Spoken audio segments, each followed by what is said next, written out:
എല്ലാ തലവേദനകളും ഒരിക്കലും മൈഗ്രെയിൻ അല്ല. അപ്പോൾ ആദ്യത്തെ ചലഞ്ച് എന്ന് പറയുന്നത് നമ്മുടെ അടുത്തേക്ക് വരുന്ന പേഷ്യൻസിന് മൈഗ്രെയിൻ ഹെഡേക്ക് തന്നെയാണോ എന്ന് കൺഫേം ചെയ്യുന്നതാണ്.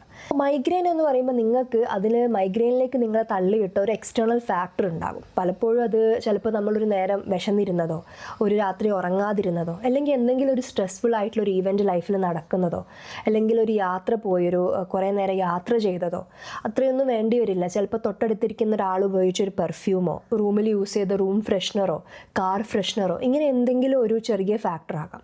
ഈ തലവേദന 5 മിനിറ്റ് മുതൽ ചിലപ്പോൾ 3 ദിവസം വരെ നീണ്ടു നിൽക്കാനും സാധ്യതയുണ്ട്. അതിൻ്റെ കൂടെ ചില ആളുകൾക്ക് ചിലപ്പോൾ തലവേദന മാത്രമേ ആയിരിക്കും, ഒരു സൈഡിലേക്ക് കുത്തുന്ന രീതിയിലുള്ള ത്രോബിങ് ഹെഡേക്ക് എന്ന രീതിയിലുള്ള ഒരു തലവേദനയായിരിക്കാം, ഒരു സൈഡിലോട്ടേക്ക് മാത്രമുള്ളത്, തരിപ്പോട് കൂടിയത്. ചിലപ്പോൾ ഇതൊന്നും ഉണ്ടാവില്ല, നല്ല വൊമിറ്റിംഗ് ആയിരിക്കാം, കണ്ണിൽ ഇരുട്ട് കയറുന്ന പോലെ തോന്നാം.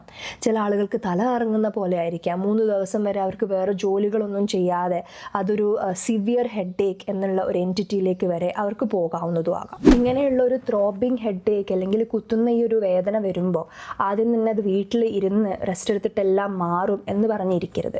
എപ്പോഴും അത് ഡോക്ടറെ അടുത്ത് പോയി അത് ഈ മൈഗ്രെയിൻ അറ്റാക്ക് തന്നെയാണ്, അതല്ലാതെ മറ്റൊരു കാരണത്താൽ വരുന്ന ഹെഡേക്ക് അല്ല എന്ന് ഉറപ്പുവരുത്തേണ്ടതും മറ്റൊരു ചലഞ്ച് തന്നെയാണ്.